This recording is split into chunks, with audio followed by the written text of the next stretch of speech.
Baik, terima kasih. Kami dari kelompok 3 ingin mempresentasikan hasil kerja kelompok kami. Yang pertama-tama dulu yang kami hormati Bapak pengasuh dari mata kuliah Digital Marketing. Oke, langsung saja. Yang menjadi topik kami yaitu etika dalam bermedia sosial. Apa itu etika? Etika adalah suatu nilai, norma, atau aturan yang dipakai sebagai pedoman di dalamnya berperilaku bagi seseorang di dalam masyarakat terkait dengan sifat dan baiknya kita. Yang selanjutnya itu pengertian media sosial. Mungkin teman-teman sudah tahu ya apa itu media sosial. Media sosial adalah sebuah media online dengan para pengguna berkomunikasi atau berpartisipasi yang di dalamnya menciptakan blog, jejaring sosial, wiki, forum, dunia virtual. Jadi bentuk media sosial ini yang paling umum dan sering dipakai di seluruh dunia. Jadi mungkin itu yang bisa saya sampaikan. Sekarang akan dilanjutkan oleh teman kami, Finis Malia. Baik, saya akan melanjutkan penjelasan dari teman saya Baskin Barubulo, yaitu ciri-ciri dari media sosial. Tentunya teman-teman sudah mengetahui ciri-ciri dari media sosial. Ciri-ciri utama dari media sosial ini ialah ketika kita mengirim pesan atau informasi di medsos, pesan itu atau informasi itu bukan hanya untuk kita, melainkan untuk dikonsumsi oleh publik, untuk semua orang yang melihat informasi tersebut. Yang kedua yaitu pesan yang disampaikan bebas. Pesan yang kita posting di medsos itu bebas. Kita bisa memposting apa saja yang kita ingin posting dan apa aja yang ingin kita informasikan kepada semua orang. Yang ketiga itu pesan yang disampaikan cenderung lebih cepat. Pesan yang kita sampaikan atau postingan informasi yang kita berikan di medsos itu tidak memakan banyak waktu. Ketika kita memposting sekarang, maka postingan tersebut bisa dilihat langsung oleh orang-orang yang melihat postingan tersebut. Yang ketiga adalah menerima pesan yang menentukan waktu interaksi. Baik, selanjutnya saya akan menjelaskan pertumbuhan dari media sosial. Tentunya teman-teman sudah mengetahui pertumbuhan dan perubahan dari media sosial yang kita gunakan zaman dahulu berbanding terbalik dengan media sosial yang kita gunakan sekarang. Media sosial yang kita gunakan itu yang dari dulu itu disebut dengan media sosial tradisional. Misalnya TV, koran, majalah, radio, dan lain-lain. Itu membutuhkan tenaga kerja yang banyak, biaya yang besar. Sedangkan dengan media sosial zaman sekarang, kita itu kita bisa menghemat waktu, menghemat biaya, lebih efektif, lebih cepat, lebih maksimal, dan banyak membantu, misalnya membantu kita untuk membuat video, membuat data, dan lain-lain. Terima kasih. Baik, saya akan melanjutkan pembahasan dari teman kami Finis Malyahulu. Jadi di sini saya akan membahas beberapa aplikasi yang digunakan dalam bersosial media. Ada beberapa aplikasi yang digunakan dalam bersosial media, yaitu yang pertama Facebook. Facebook adalah situs media sosial yang paling populer dengan jumlah pengguna terbanyak di dunia. Yang kedua itu aplikasi WA atau WhatsApp. WhatsApp masuk dalam peringkat keempat dengan 600 juta pengguna. Dan yang ketiga yaitu Instagram yang masuk dalam peringkat ke-9 dengan 300 juta pengguna, dan disusul dengan aplikasi Twitter yang masuk dalam peringkat ke-10 dengan 284 juta pengguna. Saya akan melanjutkan pembahasan saya, yaitu kasus yang terjadi dalam media sosial. Yang pertama, ada 4 kasus yang terjadi dalam media sosial, yaitu yang pertama, maraknya informasi hoax yang terjadi. Yang kedua, masalah keluarga yang diakibatkan sosial media. Yang ketiga itu maraknya akun palsu dengan mengatasnamakan orang lain. Dan keempat yaitu maraknya pemerkosaan, penculikan anak, dan kejahatan lainnya yang berawal dari sosial media. Oke, saya akan membahas satu persatu dari 4 masalah dalam bersosial media ini. Yang pertama itu maraknya informasi hoax yang terjadi. Jadi di sini dengan kita menggunakan sosial media, ada banyak informasi yang kita dapatkan melalui sosial media tersebut. Ada yang benar, ada juga yang salah. Nah, yang salah tersebut adalah itulah yang dinamakan informasi hoax. Jadi dengan kita menggunakan sosial media, tidak semua yang kita dapatkan informasi itu yang benar. Melainkan ada juga beberapa orang yang melakukan kejahatan dengan menyebarkan beberapa informasi hoax yang sebenarnya tidak terjadi. Yang kedua yaitu masalah keluarga yang diakibatkan sosial media. Dalam berkeluarga dengan menggunakan sosial media, ada juga banyak keluarga yang bermasalah karena menggunakan sosial media ini. Artinya, jika dalam keluarga ada salah seorang yang menggunakan sosial media, contohnya suami, maka suami tersebut dapat selingkuh dengan menggunakan sosial media tersebut, sehingga dalam keluarga mereka terjadinya masalah-masalah yang tadinya berawal dari sosial media tersebut. Yang ketiga yaitu maraknya akun palsu dengan mengatasnamakan orang lain.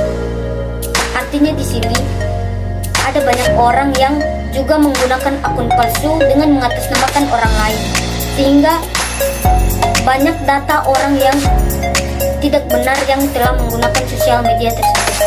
Yang keempat yaitu maraknya pemerkosaan, penculikan anak, dan kejahatan lainnya yang berawal dari sosial media. Sekian dan terima. Baik, saya akan melanjutkan membaca hasil presentasi kami dari kelompok 3, yang dimana di sini halaman 9 sampai 10.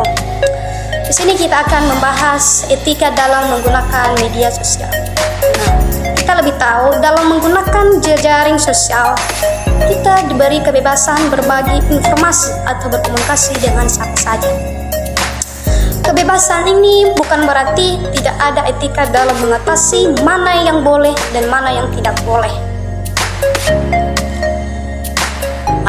Ada baiknya kita mengenal bagaimana etika yang harus diperhatikan dalam menggunakan jejaring sosial. Hal ini dilakukan agar membuat pengguna merasa nyaman dan mengurangi tidak kejahatan. Berikut ini ada beberapa hal penting etika dalam menggunakan jejaring sosial. 1. Ada etika dalam berkomunikasi. 2. Hindari penyebaran secara pornografi. 3. Cross check kebenaran berita. 5. Hargai hasil karya orang lain. 6. Jangan terlalu mengumbar informasi pribadi Anda. Nah, di sini pentingnya etika dalam bermedia sosial.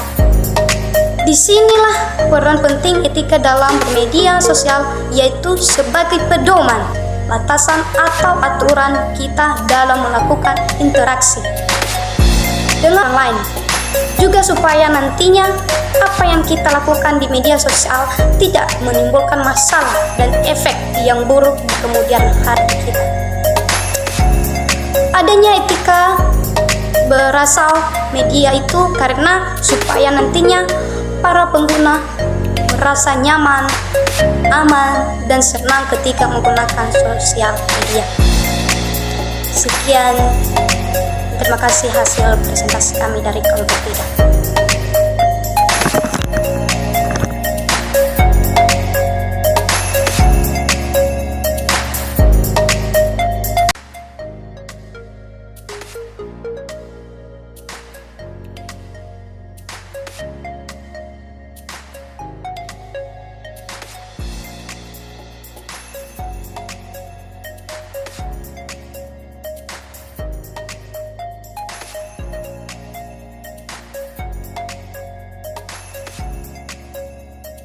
Baik, selanjutnya saya akan menjelaskan analisis SWOT. Analisis SWOT itu terbagi dalam 4 bagian, yaitu kekuatan, kelemahan, peluang, dan ancaman. Kekuatan yang pertama ialah jangkauannya yang luas, memudahkan kita untuk mencari atau mendapatkan informasi atau pesan. Yang kedua, menjadi sumber untuk mendapatkan ide-ide baru atau pengetahuan-pengetahuan baru dari orang-orang yang menggunakan media sosial lainnya. Yang ketiga yaitu mudah digunakan, dan media ini sangat cocok untuk berbisnis. Kita bisa berbisnis lebih efektif dan efisien. Selanjutnya yaitu kelemahan. Yang pertama yaitu beberapa media sosial memiliki tingkat keamanan yang rendah. Yang kedua, jangkauannya yang luas bisa disalahgunakan oleh orang-orang yang tidak bertanggung jawab. Yang ketiga, adanya kebebasan tanpa kontrol diri menimbulkan potensi konflik atau yang berujung pada sebuah perpecahan. Selanjutnya yaitu peluang. Dengan menggunakan media akan membuat seseorang lebih berinovasi, contohnya membuat konten kreator, desain atau grafis. Selanjutnya itu adanya perkembangan media sosial bisa digunakan sebagai media untuk mencari pekerjaan.